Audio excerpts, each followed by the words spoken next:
আসসালামু আলাইকুম। আশা করি সবাই ভালো আছেন। আজকে আমাদের পরীক্ষা ছিল তিতুমির কলেজ থেকে। আমরা আমাদের কেন্দ্র পড়ে হচ্ছে বাংলা কলেজে। তো পরীক্ষা দিতে যাব। পরীক্ষা দিতে যাওয়ার সময় আমরা যখন কলেজ বাসে করে যাচ্ছি, পথিমধ্যে আমরা কলেজ থেকে বের হওয়ার পর শুনতে পারি যে আমতলীতে অটোরিকশা চালকরা আসলে অবস্থান নিয়েছে, তারা বিক্ষোভ করছে, রাস্তা বন্ধ করে রেখেছে। তো আমাদের যেহেতু পরীক্ষার টাইম হয়ে যাচ্ছে, তো আমাদের স্যার একজন এসে আমাদেরকে জানালেন যে চালকদের একটা আন্দোলন চলছে। অতএব সেক্ষেত্রে সেক্ষেত্রে তোমাদের পরীক্ষার টাইমটা মাথায় রেখে বাসে বা বিকল্প ওয়েতে যাবা কিনা সেটা আমার বাদ যাবে, যদি যাওয়া যায়। যদি যাওয়া যায়, কিন্তু তোমার পরীক্ষার টাইম কিন্তু বাদ যাওয়ার সাথে বসে থাকবে না। তো সেক্ষেত্রে আর একটা অনুরোধ, সেটা হচ্ছে কোনো আন্দোলনকারীদের সাথে তোমরা কোন রকমের ঝামেলায় জড়াবা না। ধন্যবাদ।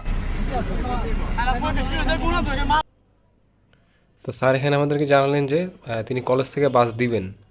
কলেজ থেকে বাস দেওয়া হবে, কলেজ থেকে বাস যাচ্ছে, বাট সেটা টাইম মতো যাবে কি না সেটা আসলে নির্ভর করতেছে আমাদের উপরে, আমরা যদি রাস্তাটা ক্লিয়ার করতে পারি। তো আমরা যেহেতু আমাদের পরীক্ষার টাইম হয়ে গেছে প্রায়, আমরা সবাই আসলে বাস থেকে নেমে পড়লাম। নেমে আমাদের মহাখালী থেকে আমতলী থেকে আমাদের কলেজের যে রোডটা গেছে, তো সেই রোডটা আমরা আসলে ক্লিয়ার করার চেষ্টা করতেছি যাতে আমাদের বাসটা আমরা বের করতে পারি। তো এখানে অটোরিকশার যে চালকরা ছিল তারা এখানে কিছুক্ষণ অবস্থান নিয়েছিল, কিন্তু আমাদের দেখে তারা রেল গেটের দিকে চলে যায়।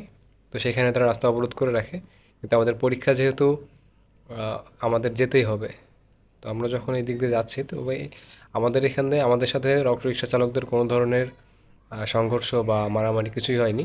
আমাদের স্যার আমাদেরকে সুন্দরভাবে বুঝিয়েছেন যে কোনো ধরনের মারামারি যাতে না হয়, তাদের সাথে যাতে কোনো ধরনের হাতাহাতি না হয়।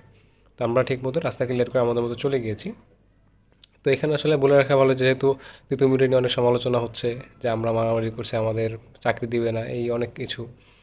তো সেই বিষয়ে আসলে ক্লিয়ার করলাম। তো পরবর্তীতে আমরা রাস্তাটা ক্লিয়ার করে বাসে উঠে পড়লাম, আমাদের কলেজ বাসে করে। তো এখানে যাওয়ার পথে মাঝপথে আবার কিছুটা সমস্যা হয়েছিল, সেটা হচ্ছে মিরপুরে বাংলা কলেজে যাওয়ার আগে মিরপুর কলেজের সামনে। তো যাই হোক, ফাইনালি আমরা চলে এসেছি বাংলা কলেজে পরীক্ষা দেওয়ার জন্য।